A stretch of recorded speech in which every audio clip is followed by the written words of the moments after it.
Bapak Ibu, jika tadi saya membacakan tidak persis dengan saudara punya Alkitab, karena saya menggunakan terjemahan baru edisi kedua yang ada stiker tulisan 2. Jadi beberapa yang tidak punya akan memiliki redaksi yang tidak sama. Shalom Bapak Ibu. Saya percaya malam ini saudara bersuka cita, amin. Kalau saudara bersuka cita, bolehkah dengan senyum memberi salam kanan kiri muka belakang, katakan damai sejahtera bagimu, sambil goyang-goyang tangannya, bagi sukacita. Ya, begitu. Tahukah saudara bahwa kata shalom bukan berarti hanya salam, tapi shalom juga adalah doa. Ketika ada orang yang lebih tinggi imam menyampaikan salam kepada orang lain di bawah dan mengatakan shalom aleihim, di bawah akan mengatakan wa aleihim shalom. Damai sejahtera Allah bagimu, dijawab damai sejahtera Allah yang sama juga menuju padamu. Jadi itu bukan cuma salam, itu juga doa. Shalom aleihim wa aleihim shalom. Kita coba yuk. Shalom aleihim. Udah boleh berangkat ke Israel lah Bapak Ibu, udah aman lah itu. Puji nama Tuhan. Bapak Ibu Saudara, saya percaya sangat yakin teks ini ada di 4 Injil sekaligus. Maka versi Matius, Lukas, Markus sekalipun akan mirip-mirip dengan Injil Yohanes yang saudara baca. Tetapi spesial dari Yohanes ada kisah menarik, bahwa kisah ini melibatkan seorang anak kecil. Kisah ini spesial menurut saya, ada anak kecil yang terlibat. Dan bagi saya ini menarik untuk digali. Karena itu saya mau ajak saudara untuk lihat lebih jauh teks ini. Yang pertama, catatan saya, orang banyak berbondong-bondong kalau saudara baca ayat 1 dan 2, karena apa? Motivasinya bukan untuk dengar kabar tentang Yesus dan berita Evangelion atau kabar baik yang Tuhan Yesus beritakan. Tapi kalau saudara baca ayat 1, 2, dan 3, saudara akan menemukan alasan orang berbondong-bondong sampai 5.000 laki-laki, tidak terhitung perempuan dan anak-anak, cuma satu, gara-gara lihat mujizat. Hati-hati, banyak orang berkumpul beribadah, motivasinya keliru. Bukan mau dengar firman, tapi mau dapat mujizat. Ini yang terjadi. Karena sudah pernah rasa mujizatnya, mereka datang berbondong-bondong. Dan kalau baca versi Injil Markus maupun Injil Lukas, saudara akan menemukan Yesus sengaja ke tempat yang agak tinggi, naik gunung, ke tempat yang sepi. Dan saudara bisa bayangkan, versi Markus bilang tidak ada warung, tidak ada kampung, tempat itu sangat sunyi. Maka peristiwa memberi makan 5.000 orang dengan 5 roti dan 2 ikan, itu jadi sesuatu yang sangat dahsyat. Mengapa? Karena situasinya tidak menguntungkan. Ini catatan saya yang pertama. Yang kedua,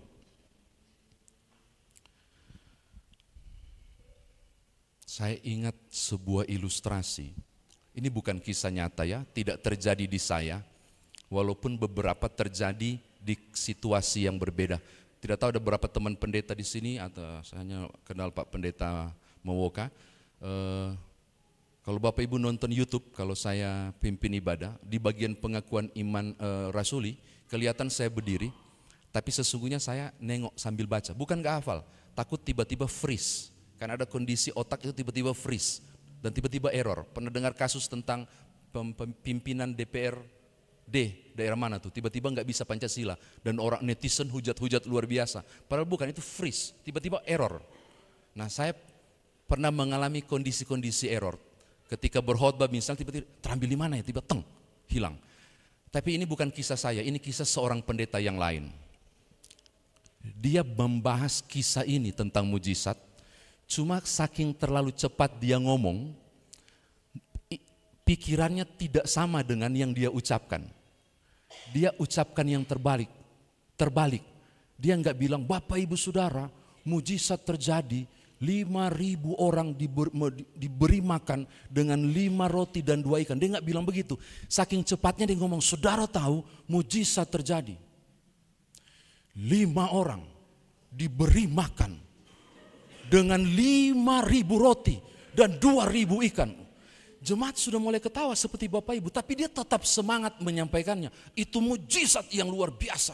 Bayangkan 5.000 roti, 2.000 ekor ikan. 5 orang dikasih makan. Tapi dia belum ngeh. Kebenaran di belakang itu, pakai baju kuning yang paling belakang, Ungke orang Sangir. Oh sorry, ada orang Sangir betul di belakang. Ini laki-laki gagah, ini penasaran, ini pendeta sudah salah masih ngomong lagi. Tapi kan nggak mungkin interupsi sementara ibadah kan. Di GPIB Bapak Ibu kan sudah tahu, habis ibadah kan salam-salam di depan. Ini Ungke orang Sangir, ke papa saya Bali, mama saya Sangir. Tapi model saya Ambon. Ya nggak tahulah kenapa. Itulah ajaibnya Tuhan. Dia datang ke pendeta, dia pegang tangan, kan orang biasa selamat hari Minggu, dia bukan selamat hari Minggu, Pak Pendeta. Kalau rupa, ini sini ada orang Manado, kalau saya pakai logat Manado ngerti nggak? Udah, Pak Pendeta, kalau cuma mau kasih makan, dengan mujizat yang Pak Pendeta cerita, kita boleh backing. Pendeta tersinggung, maksudmu? Pak Pendeta, cuma 5 orang, 5.000 roti, 2.000 ikan. Bukan cuma Tuhan Yesus, Ungke le mampu. Pas dia bilang begitu, pendeta Sar mati kita. Salah. Minggu depan dia berniat luar biasa, sangat niat. Saya harus ralat khotbah minggu depan. Minggu depan temanya berbeda, tapi dia paksa ralat. Bapak Ibu Saudara, ini minggu depannya. Saya mau luruskan khotbah minggu lalu.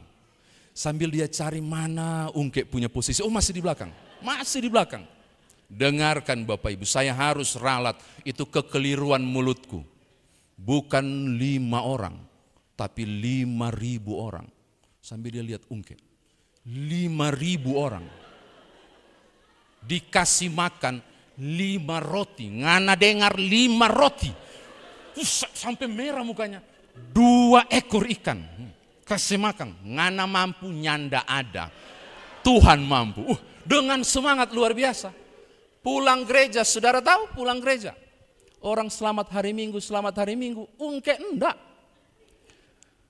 Ini orang Sangir nih luar biasa kepala batu. Dia bukan selamat hari Minggu dalam Pak Pendeta. Ini baru mujizat, dia bilang begitu. Ini baru mujizat. 5.000 orang, 5 roti, 2 ikan, tidak mungkin. Ini baru mujizat. Cuma saya mau kasih tahu pendeta, kalau mau kasih makan 5.000 orang hari ini dengan modal 5 roti dan 2 ikan, Ungke masih mampu. Mampu bagaimana? Dari mana ngana dapat? Gampang pendeta, kita bisa ambil itu roti minggu lalu. Ikan minggu lalu masih ada toh, saya kasih ke orang itu.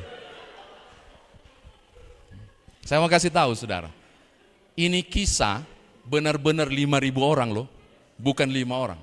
Nah kita mau belajar bagaimana bisa dalam semangat tema kebersamaan persekutuan kesaksian ini, mujizat itu bisa terjadi. Yang pertama, situasinya tidak mungkin. Mengapa? Versi Markus bilang, tidak ada kampung di situ. Tidak ada tempat penginapan untuk mereka singgah dan makan. Filipus diberi proyek besar oleh Tuhan. Kamulah yang harus kasih mereka dia makan. Lalu Filipus jawab begini, Tuhan, 200 dinar sekalipun tidak bisa kasih makan orang-orang ini. Saudara tahu berapa harga 200 dinar di kurs dengan rupiah sekarang? 1 dinar itu dalam tradisi Yahudi adalah upah buruh pekerja harian. Di sini berapa? Orang kerja harian. 100.000, 150.000, ada 150, ada 200.000, 200.000 taruhlah. Maka 200 dinar sama dengan 200.000 kali 200. Saudara akan mendapatkan 40 juta rupiah di kurs sekarang. Apakah dapat memberi makan 5.000 orang? Mama, 40 juta. Kenapa saya bilang mama? Karena mama biasanya seksi konsumsi kan? Apalagi sudah berber, sudah mau dekat November, Desember nanti ini. Ya, silakan hitung. 40 juta mampukah memberi makan? Tidak bisa. 5.000, tidak mungkin. Harga bawang sekarang berapa? 40 juta sekalipun bikin tinutuan untuk 5.000 orang masih kurang. Tadi masih ada sisa kan? Saya ada singgah makan ke beliau saya punya rumah. Jadi apa? Filipus memasuki wilayah mustahil. Filipus memasuki wilayah tidak logis. Filipus berada di kondisi impossible. Filipus ada di kondisi bagaimana mungkin. Tiba-tiba Andreas muncul. Ini ada anak kecil memberi 5 roti dan 2 ikan. Andreas bilang, kalaupun begitu tetap enggak cukup. Andreas pun memasuki wilayah tidak masuk di akal. Andreas pun memasuki wilayah tidak mungkin. Dan saya mau kasih tahu kabar baik untuk saudara. Setiap kali saya membaca kisah mujizat Tuhan Yesus, itu selalu masuk, diawali dengan wilayah-wilayah mustahil. Saudara tahu mujizat? Supranatural. Supra itu di atas, natural itu alami. Maka supranatural itu di atas alami. Apa itu? Wilayah enggak masuk di akal. Wilayah impossible. Wilayah tidak mungkin. Dengarkan, ternyata wilayah tidak mungkin, wilayah impossible, wilayah tidak logis, itu wilayah mujizat. Amin. Masih ragu. Siapapun yang berada di wilayah tidak mungkin dan di wilayah tidak masuk di akal, hati-hati. Engkau sangat mungkin membuka gerbang mujizat. Karena mujizat terjadi di wilayah tidak masuk di akal. Perbedaannya adalah banyak orang Kristen justru sebaliknya. Ketika masuk wilayah tidak masuk di akal, masuk di wilayah tidak mungkin, langsung kenapa ini terjadi? Ya sudahlah, Tuhan sudah tidak mau. Engkau bersungut seperti Israel. Justru di hal-hal yang tidak mungkin peluang mujizat bisa terjadi. Itu loh kekristenan. Kita ada di wilayah itu. Oke? Sekarang saya tertarik dengan jumlah ini. 5 roti, bukan 5.000 ya, 5 roti. 2 ekor ikan, roti jelai lagi, 5 roti dan 2 ekor ikan. Itu kalau dikonsumsi bisa dimakan oleh 2 orang dewasa, 2 orang anak kecil. Ada yang sudah pernah ke Israel? Roti yang bundar itu cukup besar bundarannya. Beberapa kali saya ke sana kalau pergi ke Danau Galilea selalu dibilang makan ikan Petrus. Tapi dikasih juga sajian roti besar itu. Itu keras Bapak Ibu dan agak berat. Walaupun dikasih ini gampang pecah. Itu menurut saya bisa dikonsumsi untuk ukuran ya lumayan lah. Bisa 2 orang dewasa, bisa 2 anak-anak. Jadi 4. Maka dugaan saya begini Bapak Ibu. Berarti sangat mungkin 5 roti dan 2 ikan itu adalah milik satu keluarga. Tapi 2 kemungkinan. Dorang selesai makan ada sisa, lalu dorang kasih ke Andreas. Atau barangkali Andreas lagi sibuk jalan-jalan dan tanya ada yang punya bekal lebih, adakah yang lebih? Mengapa Bapak Ibu? Karena orang Israel kalau pergi berjalan jauh dia harus bikin perencanaan. Bawa bekal dan menaruh kirbat. Bapak Ibu tahu kirbat? Kirbat itu kantong kulit, tempat ngisi air. Dan itu sangat private milik pribadi, jarang dikasih berbagi. Kalau orang kan kadang kalau saling berbagi, ini enggak, private banget itu kirbat. Maka kalau saudara membaca di Mazmur, air mataku Tuhan tampung di kirbatnya, itu bicara soal apa? Sangat pribadi. Air mata itu Tuhan tampung sangat pribadi, private sekali. Nah, kemungkinan besar itu lagi dicari oleh Andreas. Lalu tiba-tiba anak kecil itu ngomong barangkali, Om, di sini ada 5 roti dan 2 ikan. Saya tidak tahu. Rasul Yohanes tulis kisah ini, dia tidak tulis detail. Saya hanya menduga-duga barangkali conversationnya seperti itu, percakapan seperti itu. Om, ada 5 roti dan 2 ikan, dan di bawah. Oke? Menarik perhatian saya, versi Injil Yohanes menyebut tentang anak ini.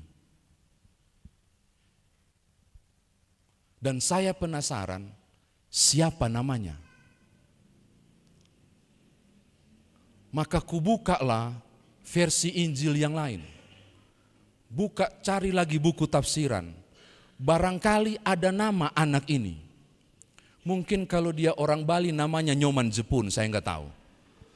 Kalau orang Jawa Mulyono barangkali, saya nggak tahu. Tapi saya tertarik loh Bapak Ibu.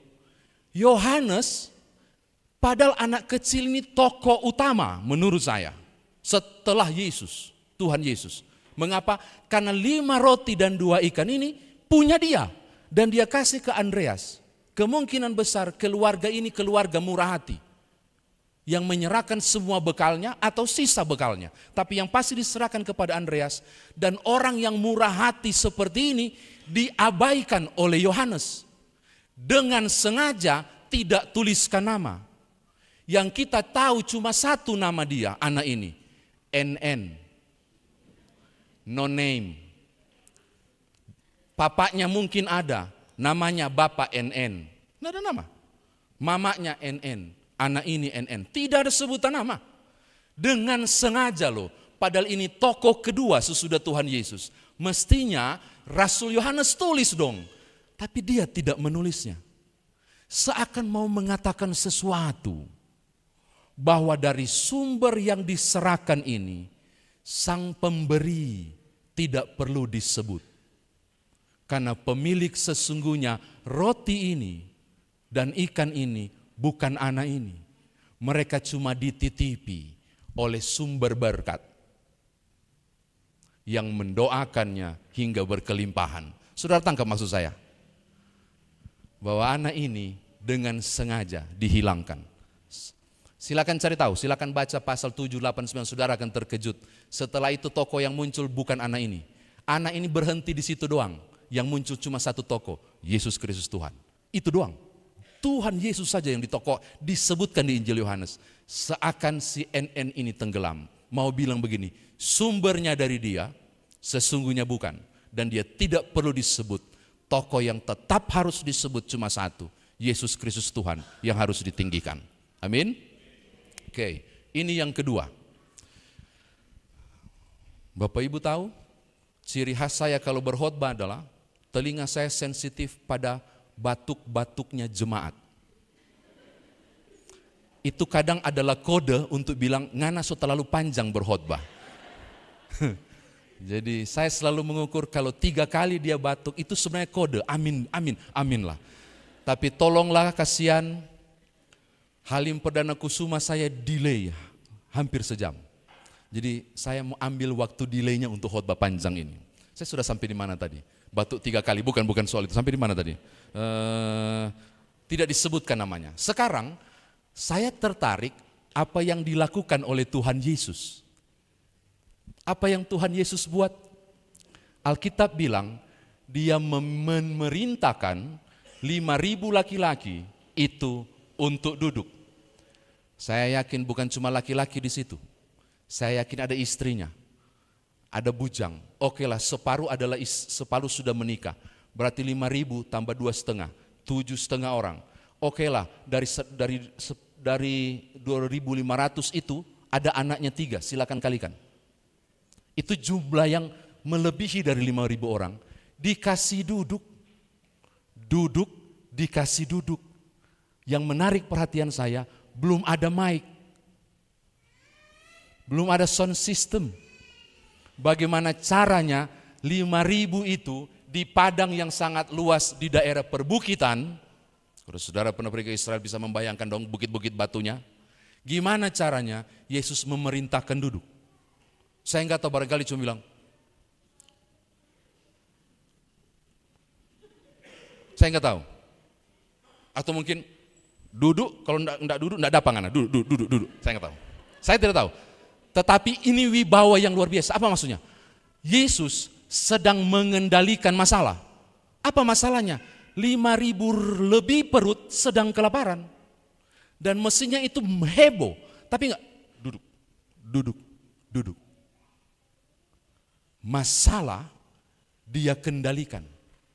Masalah Tuhan Yesus atur dulu. Masalahnya diatur dulu. Baru sebentar diselesaikan. Prosesnya adalah mengatur dulu masalah. Dengarkan Bapak Ibu, banyak orang gagal survive menghadapi persoalan adalah karena engkau gagal mengatur masalah, yang terjadi masalah yang atur pangana. Acap kali orang kemudian jatuh dan tidak berdiri lagi ketika ditimpa persoalan karena dia gagal memanage masalah. Atur masalahmu, bukan masalah yang mengatur engkau. Situasi tidak pernah mengganggumu untuk mengucap syukur dan bersuka cita. Masalah itu tidak boleh menggangguku. Itu target Bapak Ibu secara iman. Kekristenan, GPIB itu luar biasa. 1 minggu ini orang baca kitab Yeremia loh. Lalu apa yang terjadi? Yeremia itu kan dibilang begini, lu tulis Yeremia, bukukan. Yang tulis kitab ratapan siapa? Yeremia. Dia yang lihat asap, dia yang lihat darah di mana-mana, dia yang lihat diboyong ke Babel orang-orang itu. Lalu Tuhan bilang begini di Yeremia, lu tulis di buku, katakan kepada umatku, bersukacitalah, bergembiralah, karena aku akan memulihkan mereka. Sorry menggunakan kata ini, gila. Dalam kesusahan mereka, dalam situasi yang sulit, disuruh bergembira. Ternyata apa maksudnya? Tunggu 70 tahun baru dilepaskan. Ternyata apa maksudnya? Engkau harus bersuka cita walaupun dibuang di Babel. Karena bukan Babel yang menentukan sukacitamu. Bukan masalah itu yang menentukan sukacitamu. Tapi janji-janjiku kepadamu akan dipulihkan. Sudah tangkap? Maka saya mengatakan, atur masalah saudara. Karena masalah itu jangan sampai merebut sukacita saudara. Tuhan Yesus bilang duduk. Dan mereka duduk, masalah itu diatur. Bukan masalah mengatur Yesus Kristus. Ini hal yang ketiga. Dia sudah 3 kali sekaligus 3 kali dia batuk. Yang ketiga Bapak Ibu. Apa yang dibuat oleh Andreas itu mengejutkan. Dia tidak buat langkah sendiri untuk one man show. Ada 5 roti 2 ikan, ku bagi-bagi saja siapa yang duluan dapat. Enggak. Yang dia buat adalah dia pergi ke Tuhan Yesus dan serahkan dan mengatakan, Guru, hanya ada 5 roti dan 2 ikan. Lalu Tuhan Yesus ambil, mengangkatnya, itu tradisi Yahudi ya. Setiap orang yang mau makan, dia akan berdoa, aku mengucap syukur untuk gandum, untuk buah anggur, bla bla, itu diuraikan. Nah, itu seperti itu, diangkat dulu. Diserahkan, Tuhan Yesus terima, dan diangkat dan diberkati. Saudara bisa bayangkan, andai kata modal yang cuma seiprit kecil itu dibagikan, tanpa diserahkan kepada Tuhan Yesus, kisah ini tidak pernah ada. Langkah Andreas sangat baik untuk diikuti oleh siapapun yang mengaku Kristen dan percaya. Ketika engkau memiliki sesuatu, bawa dulu kepada Tuhan. Minta dia tumpang tangan dan berkati. Engkau harus belajar percaya yang kecil sekalipun bisa menjadi berkat berlimpah untuk hidup engkau pribadi termasuk persekutuan. Amin. Serahkan ke Tuhan adalah cara penting secara iman untuk minta dikuduskan dan diberkati. Andreas melakukannya. Sudah sunyi sekali. Demikian firman Tuhan ditafsirkan. Sekarang bagaimana saudara bawa dalam kehidupan beriman kita? Yang pertama Bapak Ibu, sayang sekali Pak Pendeta Mewokat tidak cerita banyak. Saya cuma dikasih tahu ada 160 ke 70 kakak di sini, itu doang. Tapi ada apa di sini saya tidak tahu. Saya tidak tahu apakah saudara sedang mengalami kondisi 5.000 orang. Sedang dalam kondisi tidak masuk di akal. Sedang dalam kondisi impossible. Saya tidak tahu apakah saudara ada di posisi ini, Jemaat GPIB Margomulyo. Kondisi keuangan baik-baik saja. Aman ya?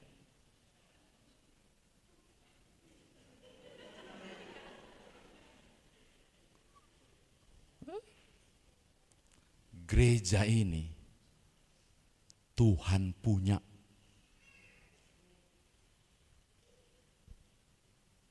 Ada orang Manado gak di sini?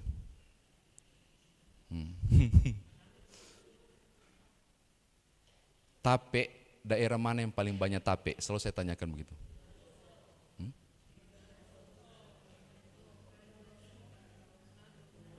Poso. Wah. Nah. Ada yang bilang Bandung. Bandung banyak peyem. Ya, Manado paling banyak. Tape paling banyak, singkong itu di Manado. Nggak usah protes yang bukan Manado. Kan suka-suka pelayan firmannya. Iya, di Manado paling banyak tape. Tape rumah, tape pelayanan, tape sumbangan, tape doi tada kasih dan seterusnya. Oh, saya mau kasih tahu saudara. Gereja ini tidak ada tapenya. Siapapun tidak pernah miliki gereja ini. Tuhan yang punya gereja ini. Maka saya berani mengatakan dalam nama Tuhan Yesus, engkau harus jadi saksi perkataan iman ini. Margomulyo pun, di kondisi 5.000 sekalipun, percayalah, pelayanan ini tetap bergerak untuk kemuliaan Allah. Jangan cuma amin. Jadilah anak kecil yang mengantar 5 roti itu dan 2 ikan. Minta tantikang lutut di rumah, berkati rumah tanggaku, berkati finansialku, berkati segala kebutuhanku. Dan kalau engkau sudah diberkati, selayaknya engkau memberkati pelayanan ini.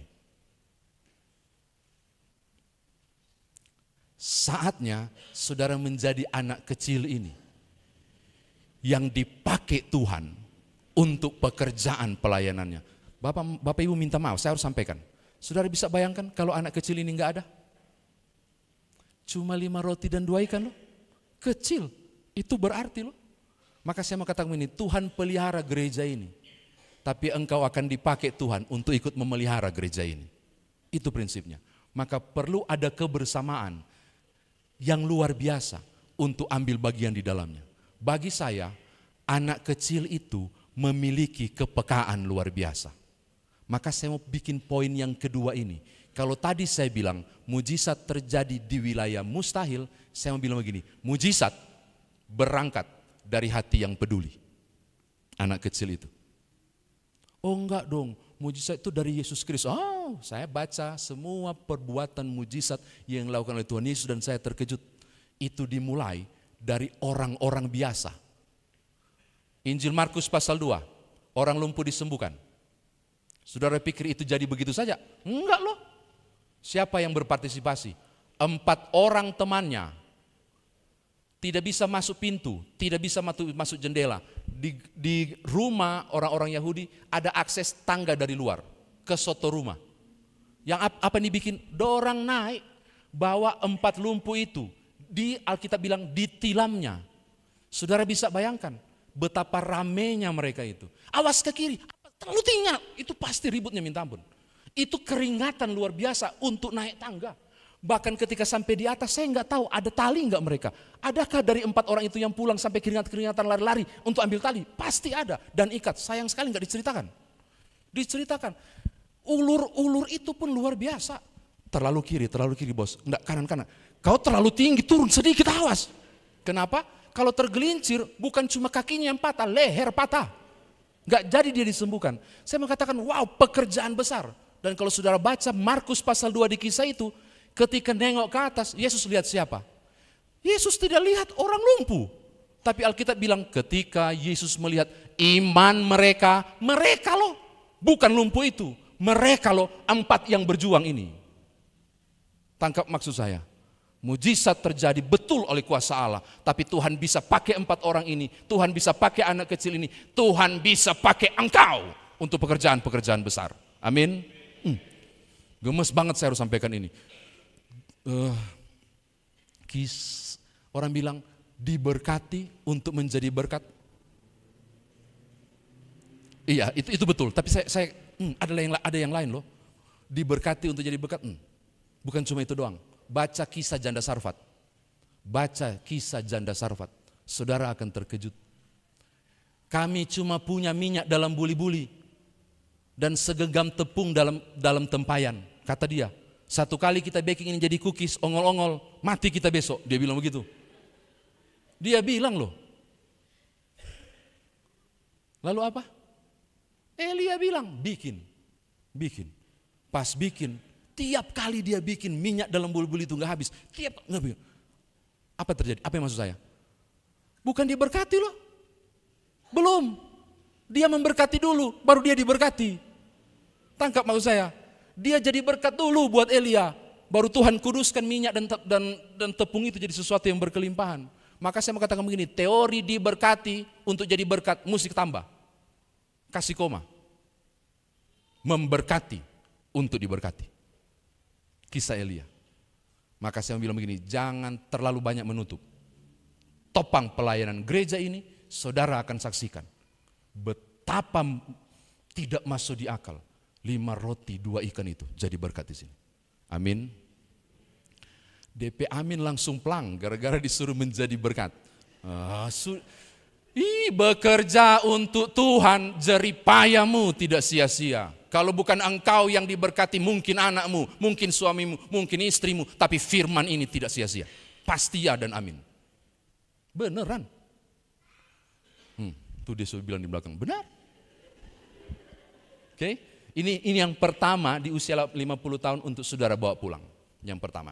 Yang kedua, saya tidak kenal Bapak Ibu. Kita baru pertama berjumpa di sini. Rasanya ibadah penyegaran iman di Batu baru pertama kali di sini.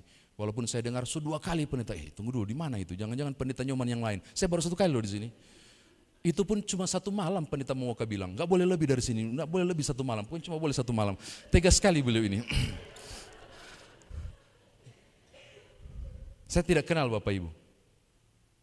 Saya tidak tahu adakah di antara saudara malam ini yang sedang sangat berbeban. Dan barangkali tikang lutut di sudut kamarmu, melihat kondisi dirimu dan mengatakan ini impossible dan mustahil. Yang orang kiri kanan muka belakangmu mungkin gak tahu. Pada jam-jam tertentu tengah malam engkau bangun, barangkali tersudut sendiri dan menangis sambil berdoa untuk minta jawaban. Dan sampai saat ini engkau sedang memikul salib itu sangat berat. Hari ini kabar baik untuk saudara, dengarkan. Tidak mungkin menurut saudara, sangat mungkin menurut Tuhan. Amin. 5 roti dan 2 ikan adalah pembuktian itu. Maka saya rindu menyampaikan spirit dan semangat ini kepada saudara. Ayo dong, jangan mau dikendalikan oleh situasi dan keadaan. Kenapa Israel gagal? Kenapa harus dihancurkan seluruh angkatan itu? Sehingga angkatan baru yang masuk tanah Kanaan tidak tahu bersyukur. Hobinya cuma bersungut-sungut. Situasi dan keadaan jangan tergoda untuk bersungut. Kalau rasanya doamu belum terjawab, ganti pujian sembah, pujian sembah. Karena kadangkala orang Kristen cuma datang ke Tuhan untuk berdoa. Kalau ada kesulitan, jarang untuk nyembah dan pujian. Maka ketika situasi terjadi, situasi dan keadaan itu tidak boleh mengubah pengharapan saudara. Karena di mana tidak ada jalan, Yesus jalan kebenaran dan hidup.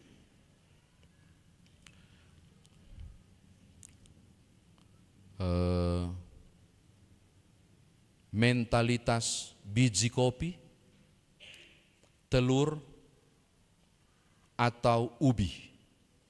Itu pilihan saudara.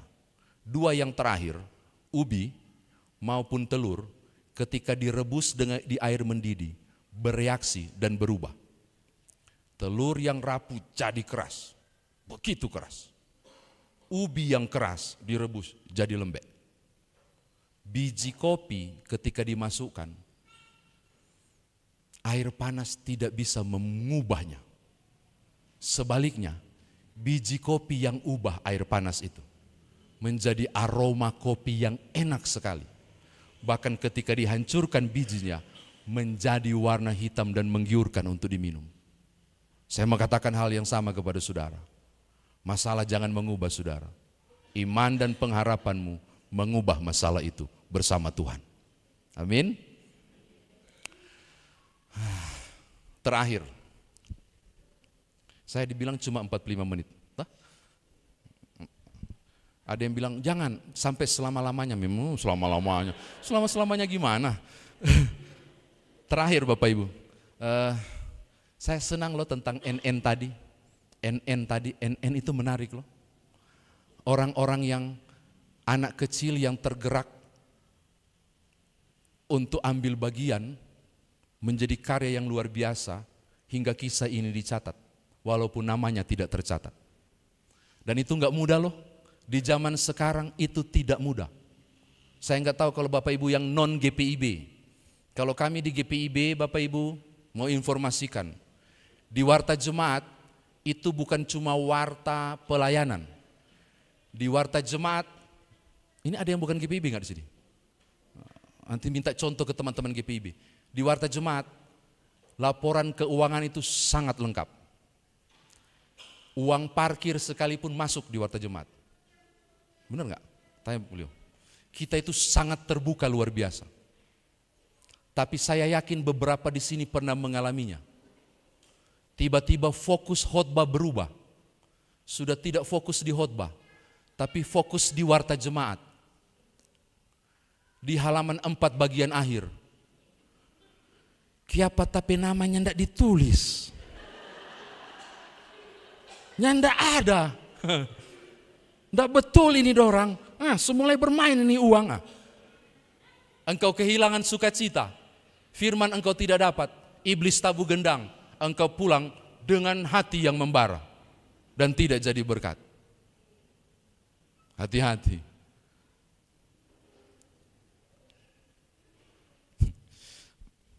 Saya yakin gak ada di sini ya. Di sini orang baik-baik semua orang. Wah, udahlah dicatat gak dicatat itu urusan Tuhan. Tapi saya mau pegang prinsip Bapak Ibu, ada koma, harus dikasih koma. Catat gak dicatat memang cuma Tuhan yang tahu. Tapi sorry to say, sebagai lembaga gereja, engkau harus memiliki tanggung jawab mengolah uang Tuhan ini. Dan harus dicatat dengan baik. Walaupun NN tadi. Walaupun. Kenapa saya bilang bersyukur Bapak Ibu? Kalau nama itu masuk di Warta Jemaat, nama saudara dicatat oleh bendahara. Nilainya pun dicatat. Nilainya, kuantitasnya dicatat. Kuantitasnya dicatat. Saudara tahu apa yang dicatat di atas? Kualitasnya. Apa itu? Kerelaan hati. Pernah dengar tentang janda yang memberi 2 peser dibandingkan yang lain? Siapa yang mengagumi 2 peser itu cuma satu pribadi. Yesus Kristus ini yang lebih besar. Nilai rupiah saudara dicatat bendahara. Tapi kualitasnya dicatat oleh sorga. Bagi saya enggak peduli mau dicatat atau tidak. Tapi harus kasih tahu kepada semua majelis jemaat. Bertobatlah, mesti catat. Oh betul. Saya pernah alami loh. Amin, amin, amin, amin. Ini kisah nyata. Amin, amin, amin. Tiba-tiba di jemaat, Pak, saya ada perlu mau sampaikan sesuatu. Dia sampaikan keberatan soal tidak tercatat dan nilainya besar. Saya tidak tahu ada tangan gaib apa yang bekerja waktu itu. Yang bukan GPIB, saya mau buka kartu kepada Bapak Ibu. Menurut saya, karena saya pendeta GPIB, GPIB lah yang paling ketat mengolah keuangan. Beneran. Habis persembahan dan doa tutup, apa yang dibikin di konsistori? Hitung. Siapa yang tanggung jawab? Berapa orang yang tanda tangan? Siapa yang mengepalai tanda tangan itu? P1. Setelah itu terjadi transaksi dengan bendahara atau kasir kan? Dihitung ulang loh. Kalau kurang, dipanggil yang tim menghitungnya. Kalau lebih, tim penghitung nggak dipanggil. Oke? Tapi tetap masuk, tetap masuk. Setelah itu apa? Disetor ke bank. Itu pun dihitung lagi. Setelah itu, di 3 bulan kemudian ada 2 tahap. BPPJ periksa. Sampai uang parkir masuk di pemeriksaan. Baru sidang triwulan. Itu pun. Itu sangat ketat luar biasa. Keuangan GPIB itu ketat luar biasa. Saya yakin setan sekalipun tidak mampu bobol ini. Beneran. Beneran. Setan pun tidak mampu. Tapi kalau ada yang berhasil berarti dia lebih dari setan.